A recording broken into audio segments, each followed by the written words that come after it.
वो बहुत कठिन है। हसदेव में स्थिति गंभीर है, क्योंकि यहाँ सिर्फ कॉरपोरेट या सरकार अकेले नहीं, दोनों साथ है।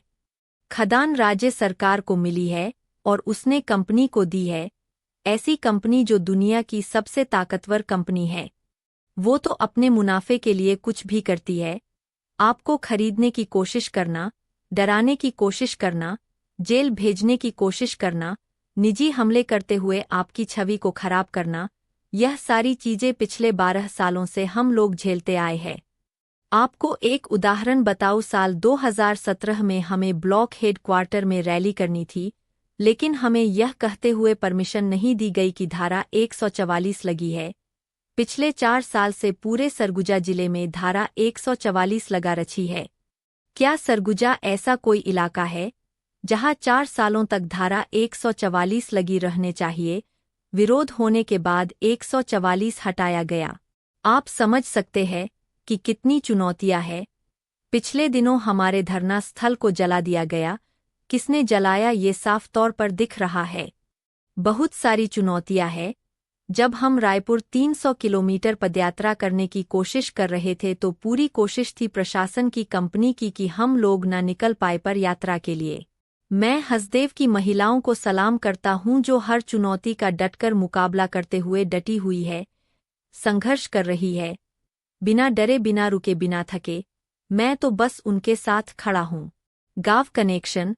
अभी जैसे इतने सालों से आप लोग जंगल बचाने के लिए लड़ाई कर रहे हैं, अभी कुछ सालों से क्लाइमेट चेंज पर बात हो रही है, बड़े बड़े कार्यक्रम हो रहे हैं। आपकी इस पर क्या राय है? आलोक शुक्ला। देखिए, यह अपने आप में एक विरोधाभासी है। निश्चित तौर पर जलवायु परिवर्तन आज के समय धरती पर जीवन को बचाने का संकट बढ़ते जा रहे हैं। जिस तरह से एक्सट्रीम क्लाइमेट बदल रहा, चाहे वो बाढ़ का खतरा हो या सूखे का खतरा हो, भारत जैसा देश जो आज भी कृषि प्रधान है, जहां पर लोगों की आजीविका ही जंगल खेती आधारित है, वहां पर आजीविका की खतरे में है। प्रभाव लोगों के जीवन पर पड़ रहा है, चाहे वो स्वास्थ्य पर हो या खाद्य संप्रभुता पर।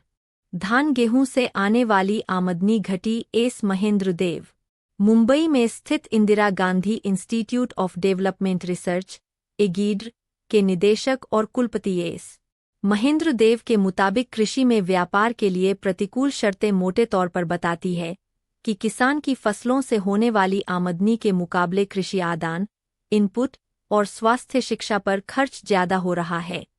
एस महेंद्र देव गांव कनेक्शन को फोन पर बताते हैं, राष्ट्रीय आय के अनुमान के मुताबिक 2020 से 21 की कृषि ग्रोथ 3.6 से 3.9 है। इसमें फसल, पशुपालन और मत्स्य पालन के आंकड़े जुड़े हैं। अगर आप सिर्फ गेहूं, धान और बागवानी जैसी फसलों का देखेंगे तो पाएंगे पशुपालन और मत्स्य आदि में बढ़त ज्यादा है। इसके अलावा मजदूरी से हिस्सा भी आमदनी की बढ़ा है। एनएसओ की रिपोर्ट भी बताती है कि किसान की आमदनी में फसलों से आने वाली आमदनी घटी है। एस महेंद्र देव केंद्र सरकार के कृषि एवं लागत मूल्य आयोग के पूर्व चेयरमैन रह चुके हैं। यह आयोग ही देश में फसलों की लागत तय करता है और आयोग की अनुशंसा पर न्यूनतम समर्थन मूल्य तय होता है। एस महेंद्र देव ने जिस मजदूरी की आमदनी का जिक्र किया है, वो भी समझना बहुत जरूरी है। राष्ट्रीय सांख्यिकी बताते हैं कि किसान परिवार की आय में मजदूरी से होने वाली आय हिस्सा बढ़ा है।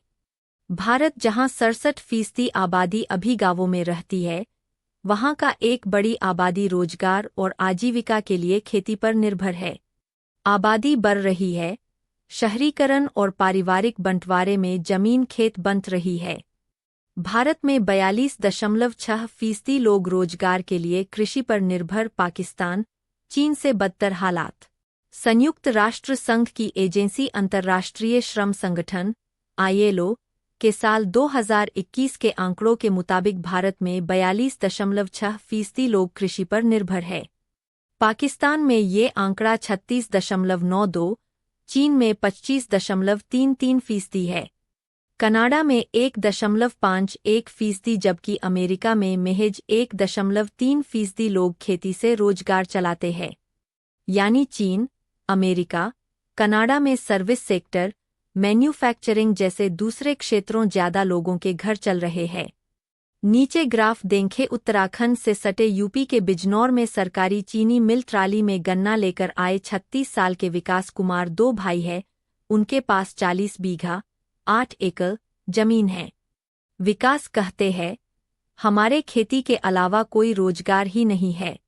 इंडस्ट्री के नाम पर गन्ना फैक्ट्री है। खेती के अलावा कोई जरिया ही नहीं है, फायदा हो या नहीं। किसान के बेटे की नौकरी लग रही हो तो वो खेत बेच देता है। खेती पलायन हो रहा। किसान नेता। इसी जिले से किसान नेता दिगंबर सिंह कहते हैं, पिछले 15 से 20 वर्षों में ईंट, लोहा या कुछ ले लो, उसकी महंगाई 20 से 30 गुना बढ़ी है, जबकि किसानों की फसलों की महंगाई 5 गुना बढ़ी है, तो किसान 15 गुना माइनस में है। कभी खेती को उत्तम पेशा माना जाता था, लेकिन अब किसान के बेटे की नौकरी लग रही होती है तो वो खेत बेच देता है। किसान पयाई के लिए खेत बेच देते हैं। खेती से पलायन जारी है। डीजल से लेकर सोने तक की महंगाई को गिनाते हुए वो आगे कहते हैं, यहाँ तो अब ऐसे हालात है कि खेत के लिए मजदूर नहीं मिलते। मिले भी क्योंकि महंगाई के मुकाबले किसान मजदूर को पैसा नहीं दे पा रहा। मजदूर को दूसरे क्षेत्र में ज्यादा मजदूरी मिल रही। गांव से इसी तरह पलायन जारी रहा तो खेती और खाद्य सुरक्षा कॉरपोरेट के हाथ में चली जाएगी। गरीब और गरीब, अमीर और अमीर होता चला जाएगा। आमदनी बढ़ाने का वादा था, लेकिन यहाँ तो कम हो गई। विजय जावंधिया। महाराष्ट्र के किसान नेता और कृषि अर्थशास्त्री विजय जावंधिया फोन पर बताते हैं, फसलों की लागत के मुकाबले न एमएसपी है न बाजार भाव, तो घाटा होना तो तय है। खेती के अलावा भी तो खर्च बढ़ रहे। सरकारी कर्मचारियों का डीए हर 3 से 6 महीने में बढ़ रहा है। इस सब की तुलना में गांव और शहर का अंतर बढ़ता जा रहा है। मोदी जी, पीएम नरेंद्र मोदी का आरोप रहा है कि मनमोहन सिंह सरकार, यूपीए 1 और 2 अंतर बया, लेकिन उनके 10 साल और उनके 7 साल में नया क्या हुआ है। ये तो 2022 तक किसान की आमदनी दोगुनी करने वाले थे,